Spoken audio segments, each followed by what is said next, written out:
Hello, welcome to Manchester is Red podcast. It is Manchester is Red on tour today. I'm Tyrone Marshall, joined by Samuel Luckhurst. We are sat together, unusually for these podcasts, in the same room in a hotel room in New York at the moment. First leg of Manchester United's pre-season tour. For those of you watching on YouTube, you'll see that we are sat next to each other rather than in our bedrooms and our offices back in very intimate setting. Back in the northwest, it is. Yes. So yeah, that's why it might be sounding different or looking different. Samuel, ever the pro, has actually brought his podcasting microphone with him. My suitcase was packed purely with clothes and trainers, but Samuel has thankfully brought some work stuff. So it should go smoothly. So like I say, we're on tour. We're in New York. We arrived in New York on Tuesday ahead of United, and so we've been here a couple of days. United landed, I think, late last night. So Samuel, what have you made of the city so far? I mean, it's been a fairly quiet start in terms of work for us. It has, yeah. I mean, fortunately, it's my third time here, and you still find new corners and new things to see. There was I think it was Washington Square Park I came across yesterday that I hadn't seen before, and that's really picturesque. It's a privilege. It's a privilege to be here. We've I think both of us have done a fair few amount of steps already, and as I said, there's just so much to see. And even round the corner from us, you've got for film enthusiasts, there's the Ghostbusters fire station. You went to Brooklyn Bridge yesterday. I've still not done Brooklyn Bridge, so I'm going to have to do that. But I can imagine there are people listening to this thinking, oh, lucky so and so's, and really envious. And we are lucky. We are extremely privileged and pleased to be here. And it is, speaking selfishly, it is also a bit of a pity that we have to leave on Sunday. But it could be worse. We're going off to San Diego and Houston and Las Vegas as well, of course. Yes, it is. It is very fortunate. We have been talking about what you want to see. It's my first time in New York. We were saying last night it's one of those cities you could keep coming back to and still never do everything you want to do. We've been talking about tomorrow, Friday. We're recording on a Thursday today. Friday is a very busy day for us with Erik ten Hag's first press conference of the summer, which we'll come on to shortly. And then we actually got a football match for ourselves, playing the US media. So yes, another one. If you don't hear from us after Friday, we'll be hanging our heads in shame if we have lost to the American media. And then Arsenal's press conference. So plenty going on heading into the weekend.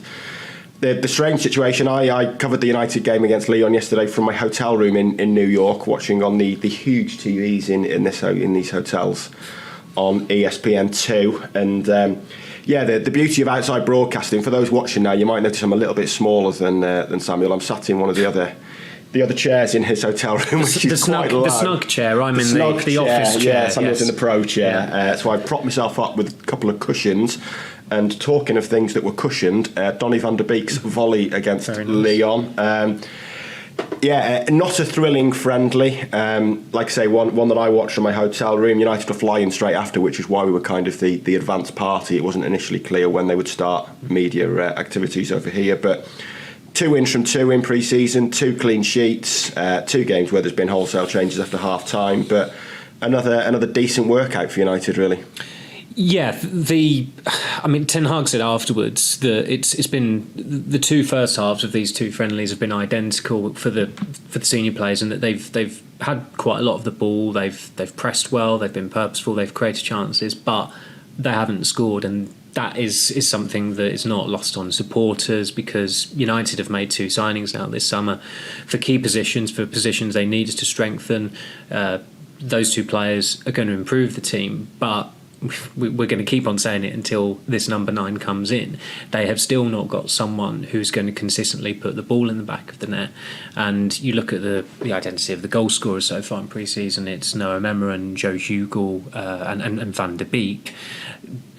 2 of those players haven't gone on tour. Van der Beek has scored 2 goals in 3 years with United, and we'll get onto it shortly, but he told our colleague Steven Railston, who's in Edinburgh, that he could leave this summer, and that was I think you've got to give Van der Beek some credit there, because he could trot out the usual claptrap about, I'm focused on fighting for my place, but he's got to be realistic about these things. He knows it's not worked out for him over the last 3 years, and that goal will have done him the power of good. You could see it. I mean, this is the beauty of modern technology now. As much of an old person I sound there, but I actually was able to watch Van der Beek's goal just wandering around New York. I think the first time I came to New York, I couldn't find anywhere to find a bar that was actually showing United's game. I think it was against Juventus in the Champions League. So that's how much things have changed. But it was a really well taken goal. Looking at the highlights, I mean, you watched the full game. I've just gone off the highlights, but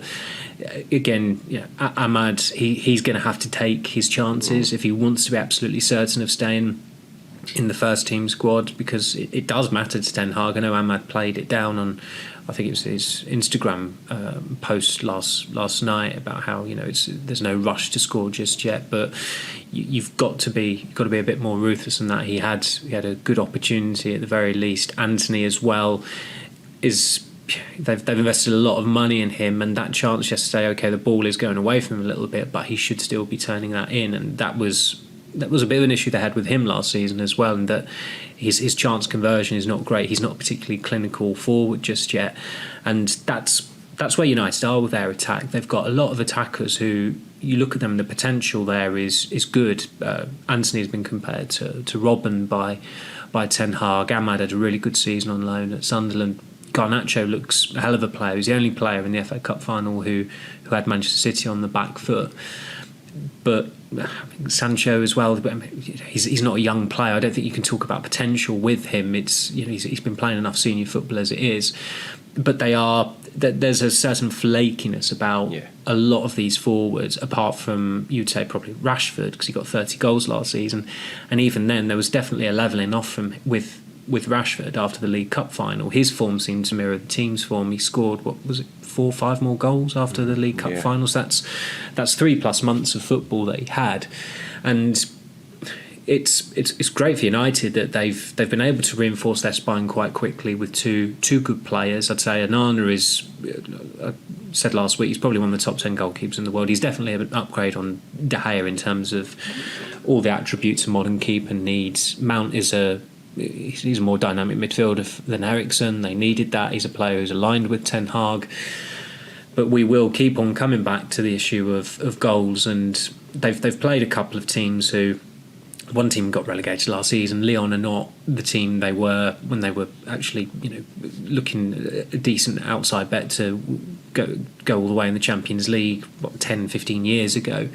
But they're about to play more competitive teams now, and there'll be a lot more scrutiny on these games in the States, where they're playing Arsenal, who have spent a hell of a lot of money so far this summer and came close to win the league last season. They're playing Real Madrid, and then to a lesser extent Dortmund as well. So it's they need a striker in, but I suppose when you look at the players who've played so far, you would, if you're a United fan, those starters yesterday, I think the majority of them you'd be happy to have in the squad next season. I can't imagine just going through the 11 again. I mean, Alvaro Fernandes is probably the rawest of them, and he's gone on tour, which is deserved. I think he was unfortunate not to go on tour last year, but you could certainly see him having a place in that squad as another backup left back, especially where Luke Shaw could be needed at centre back still.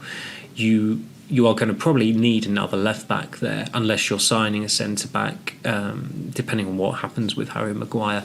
But Mount, he was obviously with Mainu again. Stephen, he was rhapsodising about Mainu in his piece. I thought Mainu was really good against Leeds.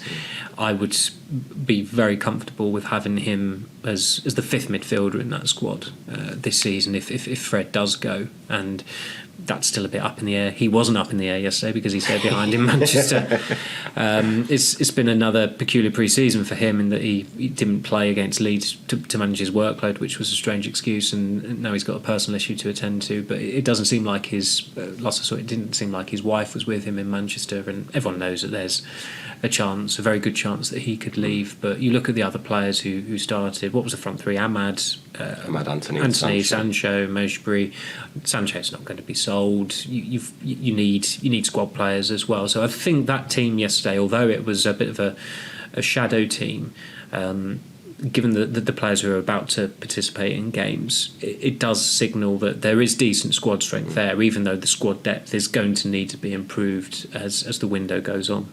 Yeah, definitely. And Ten Hag was critical of them again yesterday for missing chances and said this was something that cost us and hurt us last season. And they could have been 4-0 up after 10 minutes yesterday. Excuse me, they started so quickly and did miss those chances. And you mentioned Van der Beek there. I mean, a Champions League semi-finalist looking emotional at scoring in a pre-season friendly probably says a lot about what he's been through over the last few years. Obviously, he had that nasty knee injury in January, rather. I mean, he wasn't really pulling up any trees before then, but he was starting games and beginning to get opportunities under Ten Hag. But it does kind of feel like it's coming to the end for him now.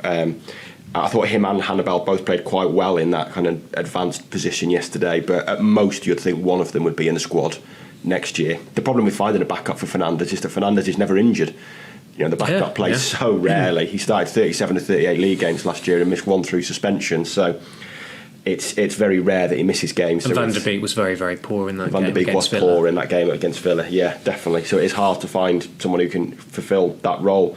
You mentioned youngsters there. I mean, Kobbie Mainoo is a youngster. He's only 18, but he feels like part of the furniture in the first team now. There's always this danger in pre-season of reading too much into it. Think back to when we were in Thailand and Australia last year and we all thought Zidane Iqbal was great, and now he's been sold for €1 million. The slower pace of these games can allow kids to look pretty good, but a couple stood out, Kobbie especially, and I thought Dan Gore in the second half looked really good as well. Very tenacious. Young centre-back by the name of Johnny Evans in the second half. Not sure if he's going to have a decent career, but he did fairly well. So yeah, there was positives from that game, really, wasn't there? And it is an opportunity for the kids. We've seen the tour squad now be announced. There's plenty of youngsters in there, and it's a chance for them to catch the eye. Yeah, I mean, Evans is so old that he's older than me, but he still looks in pretty good nick. I mean, there was his agent put a post out of it was that how it started, how it's going, and there's not a lot of difference between him when he first wore United kit in the first team. Goodness me, that was 2006, I think it was. Crikey, so 16, 17 years ago even. But I mean, we'll wait and see what happens there. I think when he was clocked going into Carrington last week, I think there was a sense that there was maybe more to it than him just training, because a player of that calibre, he should be quite comfortably getting a club elsewhere. If he's bothering to check in at Man United, there must be more to it than just going in wearing the training kit. And he's on this short-term deal. You wouldn't be surprised if it is extended and he's a backup centre-back, because with Maguire, he's got to leave. Even Wayne Rooney, his stablemate at the Triple S agency who represents them both, he said that he's got to leave. I mean, his position has been undermined, and I think there are a lot of United fans out there who'd probably argue that Johnny Evans is a better centre back than Harry Maguire as well. I think they probably signed the wrong one from Leicester 4 years ago. Exactly, and Evans has probably been a little bit unfortunate that since he left United, he's not got a bigger move. City were definitely in for him a few years ago, but it never materialised. Back when he had quite high resale value, and then Leicester got him at a snip because I believe there was a release clause in his contract for £3 million or something like that. But at the opposite end of the age spectrum, I mean, Mainoo is just a really good footballer. The first time I saw him live, I think it was the FA Youth Cup semi-final, he was the one who stood out, and Garnacho was starting that night, and I thought Mainoo was the best player in that squad. Garnacho has probably exceeded expectations simply because when you're a winger of that age, it's very difficult to transmit that form to first team level, and he's done that remarkably quickly, and United have got him under contract for another 5 years, and hopefully for them he'll be a tremendous player. But I thought Mainoo looked particularly comfortable, and Dan Gore as well stood out during those games, and it really did signal how much football has evolved, that when you compared that Youth Cup winning team to the previous Youth Cup winning team in 2011, an 11-year gap, that team, the three midfielders were Ryan Tunnicliffe, Paul Pogba and Ravel Morrison. Morrison was maverick, but Tunnicliffe and Pogba were quite physical midfielders, box-to-box midfielders. With Gore and Mainoo, they're like pocket dynamos. It's all about pass and move. They're not physically imposing in particular, but that's how football shifted because of what Guardiola did with Barcelona. And now you've got, I mean, the youth system in England is great. You look at the youth honours, the England under-21s, the under-20s, was it the under-19s as well a few years ago? They've all won major tournaments. The England senior side have got to a Euros final and a World Cup semi-final, so it is starting to bear fruit. And the youth system in England is one of the best in the world, and we weren't able to say that 10 years ago. I think a lot of people were despairing about it. But Mainu he's definitely a player that if you saw him in a Barcelona kit or an Ajax kit, you would believe that he's come through their academy, and that bodes well for United because their manager is from Ajax, and he has a set way of playing, and he wants his midfielders to be quite similar, and that was one of the issues that Ten Hag had last year. If a midfielder came out of the team played in a completely different way. Whether it was Eriksen, Tyrone in the second half and Fred coming on, whether it was Casemiro being suspended and McTominay having to take his place, it completely compromised the balance of the team, the way they approached it. If you've got Mainu, Eriksen and Mount as three of your creative deep-line midfielders, there's a clear... there are similarities there. And clearly with Mainu as well, is that he's trusted by his teammates. They're not looking at him and thinking he's too callow to have the ball. They're actually quite glad to give him the ball and allow him to express himself. And we spoke about how quickly he made an impact in the Leeds game. But although Casemiro's not played in pre-season yet, you would hope that you'd almost want to actually, if you're Ten Hag, you want to consult Arsenal and say, what half are you playing Declan Rice in? And then reserve that half for Mainu and give him as much exposure against the best midfielders possible, so he can he can go toe to toe with them, because that's what he needs now. He's had 3 first team appearances against a League One team and 2 relegated teams in Reading and Leicester. Now that he's on tour, as sedate as these games can be, you want to pit him against some of the best midfielders in the world. I mean, Real Madrid they've got 5 midfielders who most teams would still gladly have, whether it's Modric, who's a veteran, or whether it's Camavinga, although he plays at left back and can play brilliantly there. He's one of the best up and coming midfielders, and that's without mentioning Jude Bellingham, who's just joined them as well. So it's in Mainu's interest to have a good half an hour or a half against these teams, I think, in these tour games. Absolutely. I'm with you on Johnny Evans as well. I mean, he's not in the tour squad as such. He's going to San Diego with the academy. Will play against Wrexham, but I can see that potentially turning into a permanent move. It's the interesting thing with Ten Hag that when he came as United manager, there were a lot of fans excited at his faith in youth, and he does have faith in young players, and especially players coming through academies, but he is happy to sign older players as well. His transfer activity at Ajax was almost exclusively senior players, really, and players 28 plus. He signed 2 30-year-olds for United last year, so I don't think he'll be concerned that Evans is 35. I think he'll maybe see that as a value and experience to have around the place on a 1-year deal. There's not an ounce of fat on him as well. He looks in great condition. Than he's I ever think been. he suits Ten Hag's style. I mean, I think his passing is a very underrated quality in his game. The fact Man City tried to sign him probably tells you that, and his use of the ball is very good. So as a 4th or even 5th choice centre back, I think there's potential there for that to turn into a permanent deal. How many are they off now of an 11 of near misses with Pep Guardiola? You got Maguire, Evans, Fred, Sancho was there whilst Guardiola was there. This is a Man City failed transfer that, I mean, 6 years on. I think it's 2017 when they decided to sign Johnny Evans, wasn't it? But it was, he still looks to be in the same condition in 2023 as he was in 2017. That's all for the first part of the Manchester is Red podcast. We'll be back after the break to discuss a signing that is even more imminent than Johnny Evans' return.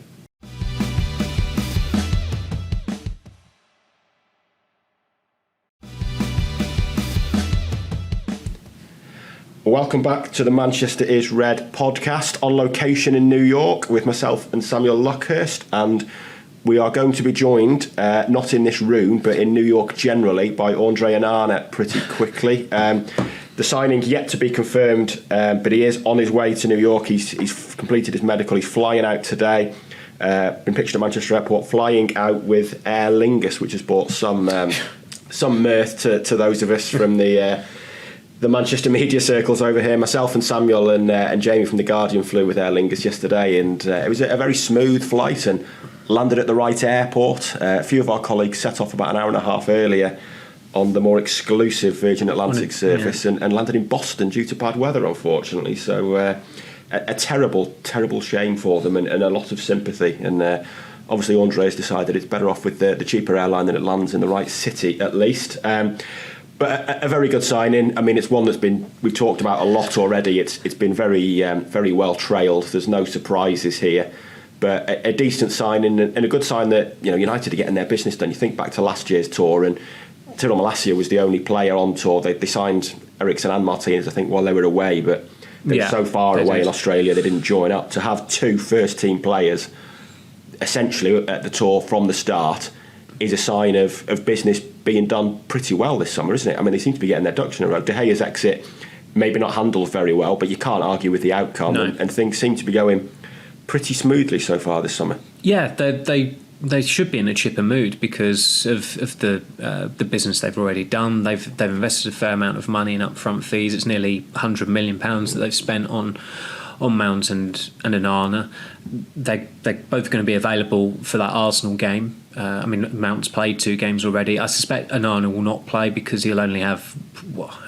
I suppose it is possible that he'll get a training session in today, but given the flight times and the duration of the flight, you'd imagine that his first main session will be tomorrow, which is good for us because it's a 15-minute period, isn't it? I think that we can watch training. So although it will probably just be Onana handling drop kicks from the goalkeeper coach Richard Hartis, I think all eyes will be trailed on him because it's going to be fascinating to see how he performs at United and how United play with a very different goalkeeper to their previous number one. I mean, there was a very good piece on the Times by Ian Hawkey about Onana's upbringing, if you like, in youth football, because he came through the Barcelona academy and then he goes to Ajax and he's gone to Inter Milan. He's played for 3 very big clubs. Barcelona and Ajax are so culturally aligned, the way they play, that stands United in good stead.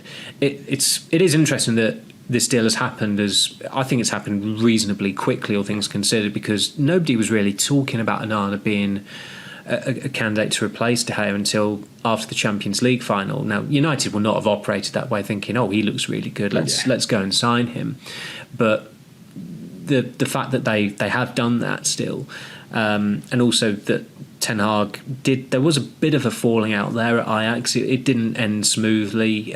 He obviously served that doping ban, which Ajax felt was unfair because they say, and UEFA believed his case, that he took something that was mistaken. I think it was a pill that he thought he thought it was an aspirin. That's right. He thought it was an aspirin, but it was a medication that his wife was taking, and it included a banned substance. He insisted it was a complete mistake. He didn't play for 9 months or whatever it was. But then when he was available, he didn't play very much whatsoever under Ten Hag. And this is how quickly football moves. At that time, Dean Henderson was seen by Ajax as someone to come in and replace Onana. Here you've got a scenario at United, Ten Hag's United, where Onana's coming in and Henderson is almost certainly going. Yeah. And the goalkeeper situation is still peculiar because now they're going to have 5 keepers out here, and the one who's played the most in pre-season is not here. Mate Kovar, who has looked very assured after a very, very good season with Sparta Prague. But United have told us that they expect him to go out on loan, so that's why he's not coming. It does beg the question, well, if there's one keeper who's going to be absolutely definitely leaving and leaving for good, it's Dean Henderson. But he has come out here, which when I was told that and did the story on Tuesday, I was slightly surprised. But then again, if there's not a compelling offer on the table and he can continue his rehab, or there's a chance he might play, why wouldn't you take him? United, there's big resale value there, so it would be senseless for United to compromise that, and there is a patient and willing buyer there in Forest, but they need to pull their finger out and just get that deal done, and then we'll see where it goes. But I think when Ten Hag told some of our colleagues in Oslo last week that Dean Henderson's an option, I mean, United have been peddling that as well. As we said, he's an option for another club. Yeah. Nobody has ever seen him as an option to be United number one for the forthcoming season, and he'll smile for photos that are taken by club photographers, but that doesn't always tell the story. There's no way. I mean, everyone knows Dean Henderson's character, and there were some quotes he's uttered that I think, as I said to you, you'd see a quote in one of these like mocked up memes, and you'd always think, that's been made up, that's nonsense. But if it's Dean Henderson who said it, you completely believe that he said it. And there were some things he said that, there was one about he said when he was on loan at Sheffield United the first time, he said, it's their problem if they're not watching me, the cream always rises to the top.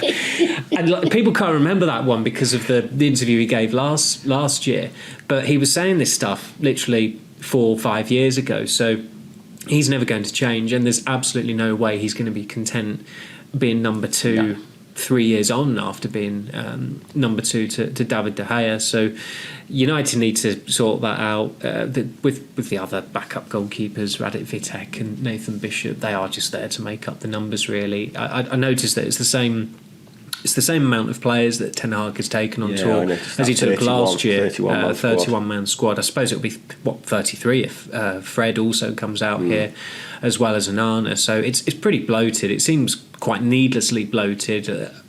Brandon Williams, I think, is probably only here because Tyrone Marshall is injured, but that's a lot of players, and a lot of those players are not going to play any part in the first team squad when the competitive season begins. Yeah, the keeper situation is interesting. I mean, there's so much uncertainty, and now we're ending up with 5 keepers over here. I thought Kovar looked pretty good again yesterday. He certainly fits Ten Hag's model with his feet, but him and Nathan Bishop are both 23. I mean, it's United plus Kovar is going out on loan again. I mean, you wonder if they even tried to sell him, because I can't imagine he's going to come back next year at 24. And I mean, is there going to be a role for him? I guess he could be a number 2 next year, but I think that still seems unlikely. It seems like one you'd potentially look to cash in on. And Bishop at 23, I mean, he's barely played any senior football. It's are they ever going to get a fee for him? He's out of contract next year. I can't imagine they are. I mean, who would buy him? It's a very strange situation. I'm sure he feels it's benefited him in terms of, he's got to train with David De Gea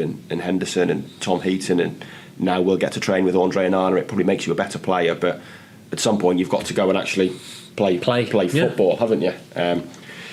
So the goalkeeper situation is interesting. The other interesting aspect is the other end of the pitch. Jadon Sancho played as the number 9 yesterday in the first half. I don't think that's something we're going to see long term. Anthony Marshall in the tour squad, the only number 9 really, I guess, unless you're including Marcus Rashford, who can play there and did do okay there last year. But with Mount in, with Onana in, it's fair to say attention is going to turn to the third piece of the puzzle now, and that is probably the hardest one to fill. And it's going to be interesting to see where they go from here, because we've both done stories that United are working to kind of a net spend budget of 120 million this year. I mean, they're at that now. Yeah. So they need to sell players to raise funds to sign a striker. We've talked about a striker a lot already this summer, and it looks a really, really difficult market, doesn't it? The going rate for Man United striker, if they go to a club, that club is going to say, ballpark figure of 100 million euros, 100 million pounds, depending on where the club is based. And as we just said, in terms of upfront fees they've spent nearly 100 million. So they've got around 22 million if you're working off this 120 million budget. That would barely have covered Ruud van Nistelrooy's fee in 2001 when United did sign an extremely good striker and developed him into a world-class striker. So essentially they've not got enough money for it, but that they will do a deal for a striker by hook or by crook. They bankrolled. That was a phrase people at United used to us. They bankrolled deals for Casemiro and Antony last year because they had to. Again, after the Brentford defeat, it was such a dire situation. It was pretty glaring that they needed key players in key positions, and they got them in the end. It is a bit of a surprise they've signed two worthy players and for positions that they absolutely needed upgrades in before the striker. I think most of us just thought at the start of the summer, try and get a striker in as soon as possible, even if it does somewhat compromise your budget going forward. I mean, with the Onana deal, they will have done that knowing that, or at least feeling pretty confident that they're going to bank a decent fee for Henderson, because that will cover a great deal of the cost for that. That's the way they have to operate with a number of positions, and they've spoken quite openly to us about Fred and the probability that he will be sold because a midfielder has come in and therefore a midfielder has to go out.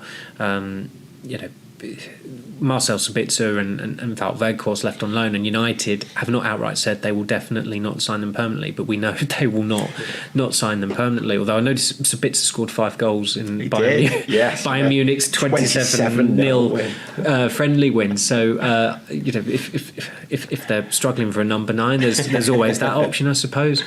But Rasmus Højlund is the main one, but even still with that is becoming somewhat protracted, given that I did that story when about Ten Hag having video calls with him, and I think that was in May, late May, early June. So that's been a couple of months already. John Murtough has spent quite a bit of time, I was told, with officials from Atalanta discussing Højlund, floating the possibility of Mason Greenwood being loaned out there as well. But if they do get Højlund, which seems to be the one that Ten Hag wants, because Harry Kane was just regarded as a no-go. It's a 20-year-old who's got a modest at best record in Italian football. He's got a great record for Denmark, but that's international football. You're not judged on that. You're judged on your club career. That's a big. It's a big step up going from Atalanta to Man United. So it's going to be fascinating to see what they do with the striker situation. And Ten Hag has said already, with his chats to MUTV around these tour games, about the need to get players in early, and also the fact that what he said yesterday, I think one of the first things he said was that they created a chance but they didn't score, same as last year. I think that was the phrase he used, same as last year. And that's going to nag at him until they get someone in who he's confident that when a chance falls his way, he's going to stick it in the back of the net. And it's almost pointless wasting oxygen on Marshall, but we don't know if he's even going to play on this tour. There have been players who've come out on tour with United before just to continue their rehab. And he is going to get asked about him, whether it's at a press conference, whether it's in the mix zone, or whether it's in our sit down with him, because he didn't come back when, given that he's recovering from an injury, he didn't come back in advance, whereas the other players who were injured did. You have to ask that question, why is that? It doesn't appear as though he's trained. He's been involved in team training, and he's been back at Carrington for the best part of a week, 2 weeks. So I think it's safe to say that he probably will not be playing against Arsenal. And maybe Ten Hag will clarify to us tomorrow at his press conference when Marshall will be ready to train again or ready to play again. But when did he last play? And that was a substitute appearance against Fulham on May 27th, I think, 26th. So he's pretty much at the point of a 2-month absence, and that's without no football played. And we know all about his injury issues last season. Yeah, so they absolutely cannot count on him, and they know that. And that just, I suppose it does accentuate the element of surprise people feel that they haven't signed a striker, because although they do have someone who actually has the number 9 on their back, a lot of people would argue they literally do not have a number 9 because they cannot play him, and even worse, as it stands, they cannot sell him either. Yeah, not a great situation to be in. That's all for part 2. We'll be back in part 3 to discuss that Erik Ten Hag press conference in a little more detail.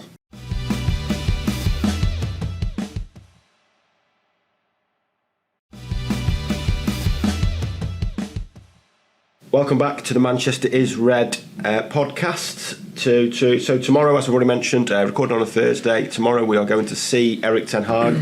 First time myself and Samuel would have seen him this summer. I think he did stop in Oslo and speak to some of the pack over there, I believe. He only did MUTV. Rich got to chat to him. Yeah, he only did MUTV yesterday. So first press conference for him tomorrow.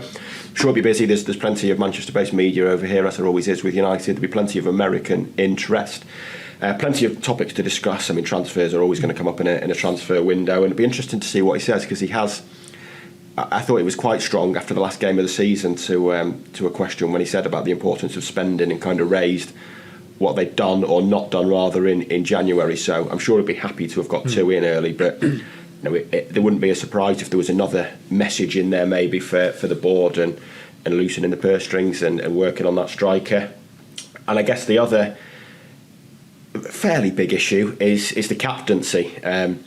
We've seen Harry Maguire's take on it, announcing it last week, and I think we both agree it was a fairly dignified statement from Maguire. But really, it wasn't a surprise. You can't have a club captain who's not in the team, and he could potentially leave. So no great surprise there. So we'll hear Ten Hag's views on that. And a replacement, I guess. United have said no decision was going to be made, or at least communicated, until the whole squad was together. They are together in New York now. I don't think there's really any suspense here. Varane has captained the last two, or started as captain in the two pre-season friendlies so far, but Bruno Fernandes was captain for 42 games last season. He lifted the Carabao Cup with Maguire. It would be a major shock if it wasn't Fernandes as captain and maybe Varane as vice captain, but I don't know if we'll even announce that. I think there's generally a view on the continent that over here in Britain and England, we're a bit more obsessed with captaincy issues than maybe they are in Europe, and you see the England captain all the time. But there's a lot of prestige that comes with being United club captain. It's a big role, but it is surely going to go to Bruno Fernandes, isn't it?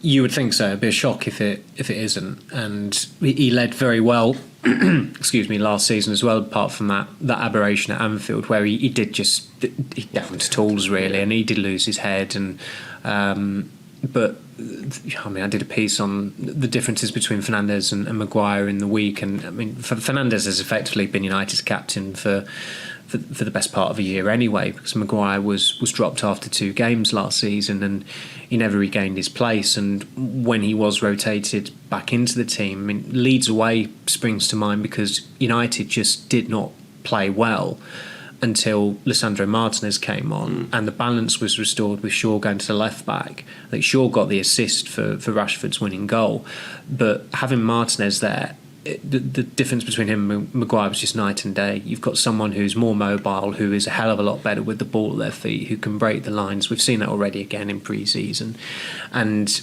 he was probably United's best centre back last season. Martinez, he was a very very he was a roaring success of a signing. I just think with Maguire, it would be a wrench to relinquish the United captaincy. But he should have done what Joe Root did with the England Test team, where just accept that he'd come to the end of the road, relinquish the captaincy, focus on your own form, and then you might be able to salvage your career at that level. And with Maguire, that is not going to happen. I think his United career is as good as done now. It's dependent on whether that United are going to get an offer that they deem acceptable. West Ham are the team that have inquired about him, and you can completely see that happening. It is probably a good fit for Maguire. As poor 2 years as he has had at club level, he is still a defender who would improve most defences in the Premier League. But I think when we were speculating about teams who could go for him, you'd think Villa, but then they've signed Pau Torres. You'd think Newcastle, Champions League team.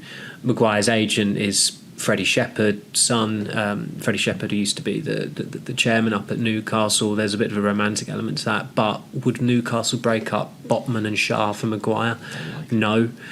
And with West Ham, at least you've got a club there who have got a manager who would definitely value him, and also there is some European football to offer as well. It's not like Maguire has been this, he's this European.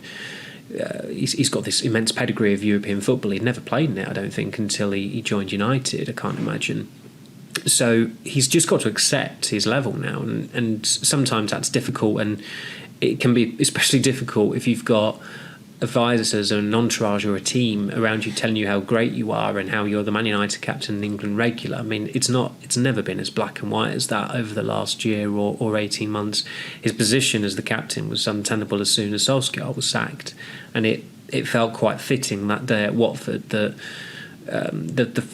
the final nail in the coffin for Solskjaer was really when Maguire got sent off, because United looked like they could actually salvage that game and just delay his sacking for another week. So we're in that cycle of, is this result bad enough to sack him? The one? And they were 2-1 down in the 90th minute or whatever it was, and then Watford scored 2 more goals. Now is the time to sack him. Falling. Yes, yeah. I mean, it was just ridiculous the way they went about that. But I mean, Ralph Rangnick was getting questions about it, like, is Harry Maguire going to remain captain? And he was pretty much powerless. It was pretty moot, I suppose, to do anything about it because he was only an interim. But I think when we were in Bangkok at the stadium last year for Ten Hag's first press conference, and when it was announced that Maguire was going to retain the captaincy, there was obviously this outrage on social media. But Ten Hag has handled that situation really well, because he just rendered the whole the topic of it moot, because he took Ronaldo out of the team, took Maguire out of the team when there was this really strange power struggle between them, and United were better without both of them. One went very quickly, the other one is probably going this summer. That's just good management. And Fernandes, he's very much Ten Hag's captain. He captained United against Liverpool in that, whatever that trophy game was, in Bangkok last year. And I think when we were looking at the squad, when Ten Hag was preparing to take over at United, Fernandes had a really bad season in 21-22, but you thought that Ten Hag would absolutely relish having someone with that talent and with that mentality as well. And also with Fernandes, you know, journalistically it matters more to us maybe than for the supporters, but it should matter to supporters. Fernandes, I think, is a more authentic talker than Maguire. The way he communicates, he doesn't.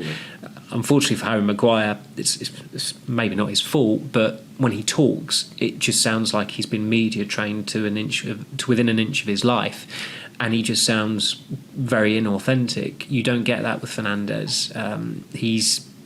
United put him up to speak to myself and Neil Custis, that is, before the derby in January, and you know, that was a very deliberate choice, because he was going to captain Manchester United in a Manchester derby, and he was brilliant. He was an absolutely brilliant talker, and you can't say that about Harry Maguire, and you shouldn't necessarily penalise a player because of that, and he will always be judged on his form. And if you're judging them on form, Fernandes, wherever he played last season, he had an impact. He was brilliant as a deep-lying midfielder. He was very good off the wing. As the number 10, that's his prime role as well. He's an undroppable again. And you couldn't say that in that 21-22 season where almost everyone had an absolute stinker. But he's been one of the few successful, out-and-out successful signings of the post-Ferguson era. And then after the press conference tomorrow, it's to the MetLife Stadium on Saturday. Pre-season stepping up a level, game against Arsenal. Arsenal beat Wayne Rooney's MLS All-Stars 5-0 in Washington last night. A few of their new signings already. I think Declan Rice played for them for the first time there. Kai Havertz has played a couple of games for them now. A pretty decent test, and we're going to see, I would imagine, a different United. Those internationals that played in June are back now. I think they returned to Carrington around about a week ago, was it? Saturday, yeah. So they none of them really went to Edinburgh, but they're all on tour, and it's the time now where we're going to start to see more and more of that first team, that first 11 that we're expecting Ten Hag to start the season with, aren't we? Yeah, so that would be Casemiro, Rashford. Anthony started the other day. Fernandes, of course. Who else would there be? Luke Shaw would be another one. Varane's been signed. Martin has been signed. Possibly Dalot. The right back situation. Yeah, the right back situation is interesting. It is. Yeah. That will probably become. I mean, it's a subject of interest as it is, but it's probably going to have some legs as pre-season goes on. There'll be a lot of compare and contrast Dalot's performances with Wan-Bissaka's performances. I mean, Wan-Bissaka's had a couple of starts or a couple of halves already, but he's certainly, from the Leeds game, he got forward plenty, but he didn't do anything in the final third, which is pretty much par for the course with him. Sounds familiar. I think the FA Cup final was an exception to that. I thought he was United's best player against City, and he did well to salvage the attack that got the penalty and gave them something of a chance in a final they were otherwise outplayed in. But I suppose that's maybe the only. Obviously, the number 9 that's on hold. It remains to be seen what Ten Hag will do with that now that he's got all of his squad available. But other than the number 9 position, the number 2 is the one which is up in the air because Shaw is a starter, Onana, Martinez, Varane, Casemiro, Mount, Fernandes, Rashford, Anthony. They all seem pretty nailed on. It's just that of the current players available, it's the right back where I think there is uncertainty. Yeah. It feels like it is pretty much 50-50 at the moment.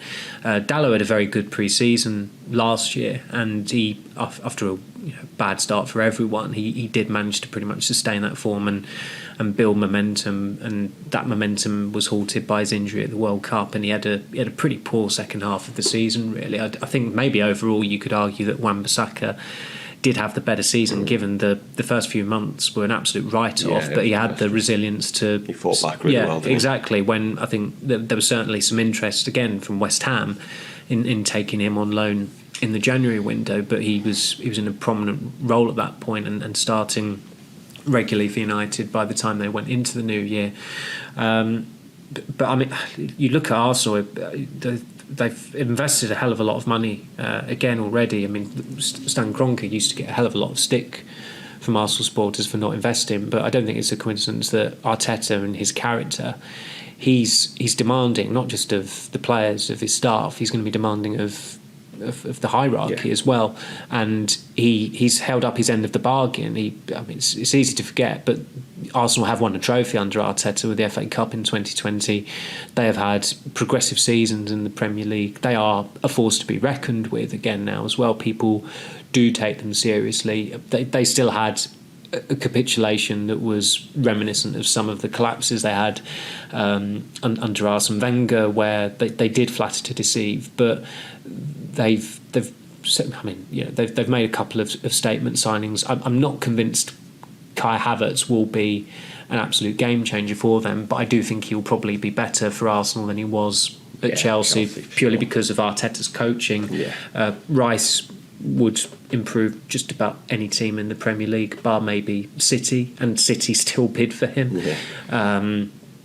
And with Jurrien Timber, it'd be interesting to see how he does, purely because originally he was Ten Hag's preferred pick to sign as a centre-back last summer, but he wanted to stay with Ajax for another year, and it didn't go particularly well for him. So he's possibly quite fortunate to have got a move to Arsenal when his stock is not as... So his stock this summer is not as high as it was last year, was it? For sure.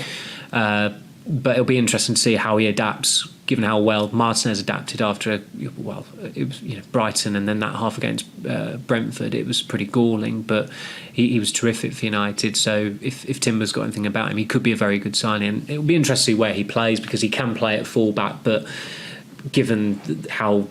I mean, it was Saliba and someone else really last season. As soon as Saliba went out of that team, they had a problem. I still think Arsenal need a right back as well, because contrary to what their supporters may suggest, I didn't think Ben White was this great right back who should have been in the England squad or starting for England. I think they're going to need to do something there. Maybe it'll be White going back inside and Timber playing there, or Arteta will switch, goodness knows. But it's good for us that when you come out here that there are... I mean, yesteryear when United would tour countries, they would just play the teams in the country, and that was not ideal preparation because the standard was so poor back then. It's not the case anymore now, and it's been this way for a long time as well, that so many European teams come out to the States, or, I mean, City are playing Bayern Munich, I think, in Japan or Korea, because they always want to play against a team of good calibre. But having said that, there have been times where if you play an MLS side, MLS, they're midway through their season pretty much, so the fitness levels are up, etc. But sometimes the MLS teams can't be bothered with these games. United have found that in the past, playing against LA Galaxy, and LA Galaxy putting a shadow side out. And I think Wayne Rooney was asked what he'd learnt from the All-Stars game, and his one-word response was nothing. Which is completely true. Yeah, definitely. Right, that's all for now from New York for the Manchester is Red podcast. Keep an eye on our social media channels, on our YouTube channel, on TikTok, all of that for more content and video and audio from New York. Like I said, myself and Samuel will be at Erik ten Hag's press conference tomorrow and open training to be plenty from that. And then we'll be at the MetLife Stadium on Saturday for the game against Arsenal. In terms of a podcast, we'll probably be back on Monday, I would think. United move on to San Diego after the Arsenal game, so we're flying coast to coast and off to San Diego on Sunday. So I'm sure we'll speak to you again on Monday once we get to San Diego. 2 games next week, the Wrexham Real Madrid double-header. So we'll look ahead to them and look back at the Arsenal game. But for now, that's all. Thanks for joining us today.